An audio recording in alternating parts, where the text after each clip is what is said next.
കേൾക്കണേ എൻ പ്രാർത്ഥന,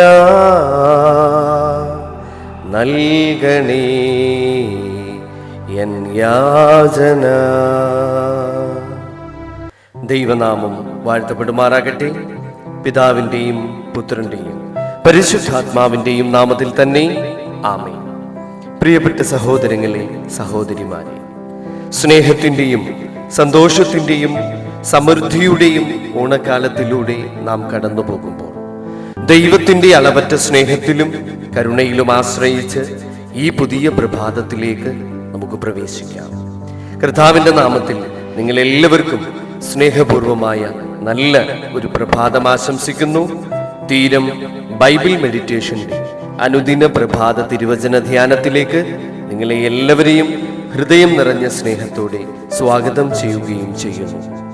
തിരുവോണത്തിൻ്റെ സന്തോഷം നമ്മുടെ വീടുകളിലും നമ്മുടെ ഹൃദയങ്ങളിലും ഇപ്പോഴും നിറഞ്ഞു നിൽക്കുന്ന ഈ ദിവസങ്ങളിൽ തീരം കുടുംബത്തിൻ്റെ ഹൃദയം നിറഞ്ഞ ഓണാശംസകൾ ഒരിക്കൽ കൂടി നിങ്ങൾക്ക് നേരുകയാണ്.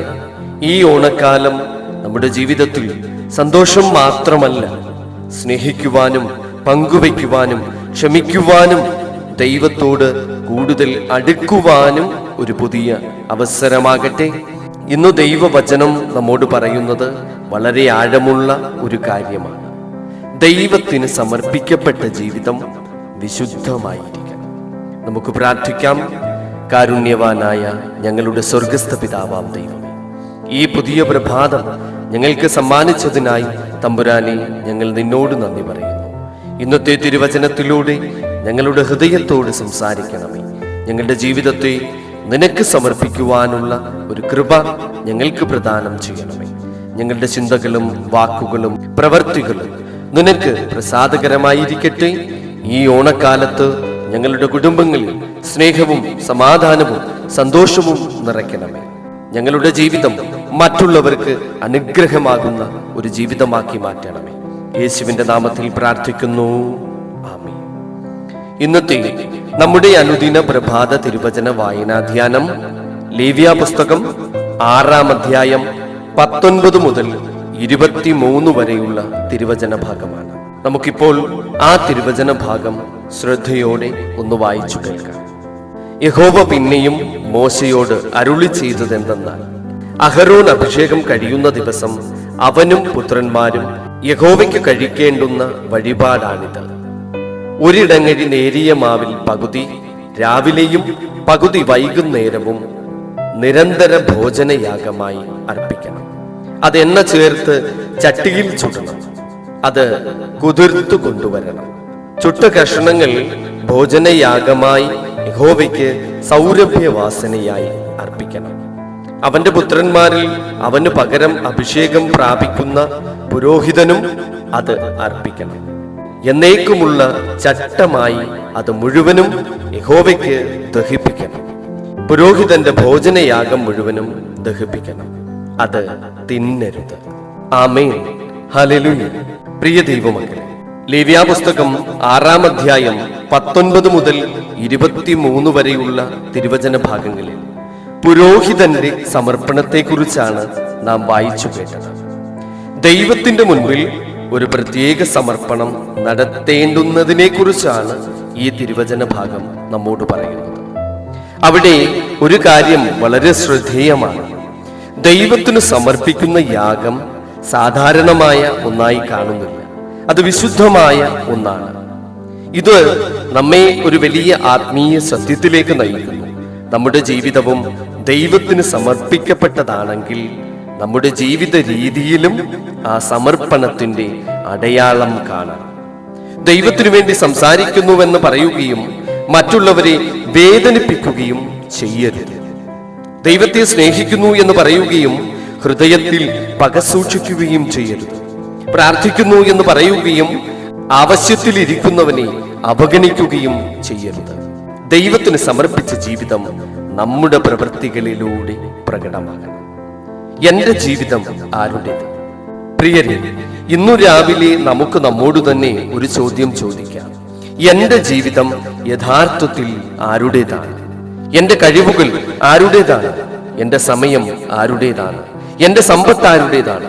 എൻ്റെ കുടുംബം ആരുടേതാണ്? എൻ്റെ ഭാവി ആരുടെ കൈകളിലാണ്? നാം എല്ലാം ദൈവത്തിന് സമർപ്പിക്കുമ്പോൾ നമ്മുടെ ജീവിതത്തിലെ ഭയങ്ങൾ പോലും കുറഞ്ഞു വരുന്നു. കാരണം നമുക്കറിയാം, എൻ്റെ ജീവിതം ദൈവത്തിൻ്റെ കൈകളിലാണ്.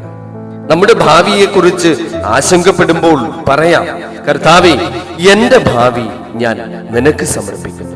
നമ്മുടെ കുടുംബത്തെക്കുറിച്ച് ഭയപ്പെടുമ്പോൾ നമുക്ക് പറയാം, കർത്താവേ, എൻ്റെ കുടുംബത്തെ നിന്റെ കരങ്ങളിലേക്ക് ഞാൻ ഏൽപ്പിക്കുന്നു. നമുക്ക് സാമ്പത്തിക ബുദ്ധിമുട്ടുകൾ വരുമ്പോൾ നമുക്ക് പറയാം, കർത്താവേ, എൻ്റെ ആവശ്യങ്ങൾ നീ അവിടുന്ന് അറിയുന്നു. അങ്ങനെ ദൈവത്തിൽ തന്നെ ആശ്രയിച്ച് നമുക്ക് മുൻപോട്ട് പോകാം. ഈ ഓണക്കാലം നമ്മെ കുടുംബസ്നേഹത്തിന്റെയും പങ്കുവെക്കലിന്റെയും സന്തോഷത്തിന്റെയും ഓർമ്മകളിലേക്ക് കൊണ്ടുപോകുന്നു. പക്ഷേ ഈ ഓണക്കാലത്ത് നമുക്കൊരു ആത്മീയ തീരുമാനവും എടുക്കാം. നമ്മുടെ സന്തോഷം മറ്റുള്ളവരുമായി നമുക്ക് പങ്കുവെക്കാം. നമ്മുടെ വീട്ടിൽ സദ്യയുണ്ടെങ്കിൽ മറ്റൊരാളുടെ വിശപ്പിനെ കുറിച്ച് ആ നിമിഷം നമുക്ക് ഓർക്കാം. നമുക്ക് സന്തോഷമുണ്ടെങ്കിൽ ദുഃഖിക്കുന്ന ഒരാളെ നമുക്ക് ആശ്വസിപ്പിക്കാം. നമ്മുടെ കുടുംബം കൂടെയുണ്ടെങ്കിൽ ഒറ്റപ്പെട്ടിരിക്കുന്ന ഒരാളെ കുറിച്ച് നമുക്ക് ഓർക്കാം. കാരണം ദൈവത്തിന് സമർപ്പിച്ച ജീവിതം മറ്റുള്ളവർക്ക് അനുഗ്രഹമായി മാറുന്ന ഒരു ജീവിതമാണ്. ഇന്നു നമുക്ക് നമ്മുടെ ഹൃദയത്തിൽ ചില കാര്യങ്ങൾ നമ്മോട് തന്നെ ഒന്ന് ചോദിച്ചു നോക്കാം. എൻ്റെ ജീവിതം ഞാൻ ദൈവത്തിന് പൂർണ്ണമായി സമർപ്പിച്ചിട്ടുണ്ടോ? എൻ്റെ വാക്കുകൾ ദൈവത്തെ പ്രസാദിപ്പിക്കുന്നതാണോ? എൻ്റെ പ്രവൃത്തികൾ മറ്റുള്ളവർക്ക് അനുഗ്രഹമാണ്? എൻ്റെ കുടുംബത്തിൽ ഞാൻ സമാധാനത്തിൻ്റെ കാരണമാണ്? എൻ്റെ സന്തോഷം മറ്റുള്ളവരുമായി ഞാൻ പങ്കുവെക്കുന്നുണ്ടോ? ഈ ചോദ്യങ്ങൾക്ക് സത്യസന്ധമായി നമുക്കൊരു ഉത്തരം നൽകാം. ദൈവത്തിന് സമർപ്പിക്കേണ്ട എന്തെങ്കിലും നമ്മുടെ ജീവിതത്തിൽ ഇനിയും ബാക്കിയുണ്ടെങ്കിൽ ഇന്ന് ഈ പ്രഭാതത്തിൽ അത് നമുക്ക് ദൈവത്തിന്റെ കരങ്ങളിലേക്ക് ഏൽപ്പിക്കാം. ഇന്നത്തെ ഒരു ആത്മീയ തീരുമാനം. ഇന്ന് നമുക്ക് ഇങ്ങനെ തീരുമാനിക്കാം, കർത്താവേ, എൻ്റെ ജീവിതം നിനക്ക് ഞാൻ സമർപ്പിക്കുന്നു. എൻ്റെ സമയം നിനക്ക് സമർപ്പിക്കുന്നു. എൻ്റെ കുടുംബത്തെ നിന്റെ കരങ്ങളിലേക്ക് സമർപ്പിക്കുന്നു. എൻ്റെ കഴിവുകൾ നിന്റെ മഹത്വത്തിനായി ഉപയോഗിക്കണമേ. എൻ്റെ വാക്കുകളും എൻ്റെ പ്രവൃത്തികളും മറ്റുള്ളവർക്കും അതൊരനുഗ്രഹമാകട്ടെ. അങ്ങനെയൊരു ആത്മീയ തീരുമാനം ഇന്നേ ദിവസം നമുക്കെടുക്കാം. ഒരു നിമിഷം നമുക്ക് നമ്മുടെ കണ്ണുകൾ അടച്ച് ദൈവസന്നിധിയിൽ പ്രാർത്ഥിക്കാം. കരുണാമയനായ ഞങ്ങളുടെ സ്വർഗസ്ഥ പിതാവാം ദൈവമേ, ഈ പ്രഭാതത്തിൽ ഞങ്ങളുടെ ജീവിതം മുഴുവനും നിന്റെ കരങ്ങളിലേക്ക് സമർപ്പിക്കുന്നു. ഞങ്ങളുടെ ചിന്തകളെ ശുദ്ധീകരിക്കണമേ. ഞങ്ങളുടെ വാക്കുകളെ അനുഗ്രഹിക്കണമേ. ഞങ്ങളുടെ പ്രവൃത്തികളെ നിനക്ക് പ്രസാദകരമാക്കണമേ. ഞങ്ങളുടെ കുടുംബങ്ങളെ അനുഗ്രഹിക്കണമേ. ഞങ്ങളുടെ വീടുകളിൽ സമാധാനം നിറയ്ക്കണമേ. ഈ ഓണക്കാലത്ത് സന്തോഷമില്ലാതെ കഴിയുന്നവരെ ഓർക്കുവാൻ ഞങ്ങൾക്ക് മനസ്സു നൽകണമേ. ആവശ്യത്തിലിരിക്കുന്നവരുമായി പങ്കുവയ്ക്കുവാനുള്ള ഒരു കൃപ നൽകണമേ. വേദനിക്കുന്നവരെ ആശ്വസിപ്പിക്കുവാൻ ഞങ്ങളെ അവിടുന്ന് ഉപയോഗിക്കണമേ. ഒറ്റപ്പെട്ടിരിക്കുന്നവർക്ക് ഒരു സ്നേഹ സ്പർശമാകുവാൻ തമ്പുരാനെ ഞങ്ങളെ അവിടുന്ന് സഹായിക്കണമേ. കർത്താവേ, ഞങ്ങളുടെ ജീവിതം നിനക്ക് പ്രസാദകരമായ ഒരു സമർപ്പണമാകട്ടെ. ഞങ്ങളുടെ വീടുകളെ അനുഗ്രഹിക്കണമേ. ഞങ്ങളുടെ മക്കളെ അനുഗ്രഹിക്കണമേ. ഞങ്ങളുടെ മാതാപിതാക്കളെ അനുഗ്രഹിക്കണമേ. ഞങ്ങളുടെ രോഗികൾക്ക് സൗഖ്യം നൽകണമേ. ദുഃഖിച്ചിരിക്കുന്നവർക്ക് ആശ്വാസം നൽകണമേ. ആവശ്യത്തിലിരിക്കുന്നവർക്ക് സഹായം നൽകണമേ. ഈ ഓണക്കാലത്തിന്റെ സന്തോഷം ഞങ്ങളുടെ ഹൃദയങ്ങളിൽ സമാധാനമായി നിലനിൽക്കട്ടെ. യേശുവിന്റെ നാമത്തിൽ അപേക്ഷിക്കുന്നു. കൃപയോടെ കേൾക്കണം പിതാവേ, ആമേൻ. പ്രിയമുള്ളവരെ, ഇന്നത്തെ ഈ ധ്യാനത്തിൽ നിന്ന് ഒരു വാക്കു മാത്രം നമുക്ക് ഹൃദയത്തിൽ സൂക്ഷിക്കാം. ദൈവത്തിന് സമർപ്പിച്ച ജീവിതം മറ്റുള്ളവർക്കും ഒരു അനുഗ്രഹമാകട്ടെ.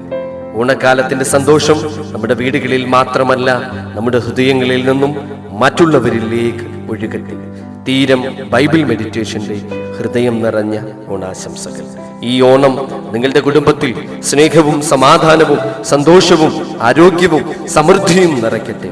ദൈവത്തിന്റെ അനുഗ്രഹം നിങ്ങളോടും നിങ്ങളുടെ പ്രിയപ്പെട്ടവരോടും ഈ തിരുവചനം കേൾക്കുന്ന ഓരോരുത്തരോടും കൂടെ ഉണ്ടായിരിക്കുമാറാകട്ടെ. ആമേൻ. സ്തോത്രം. ഹല്ലേലൂയ.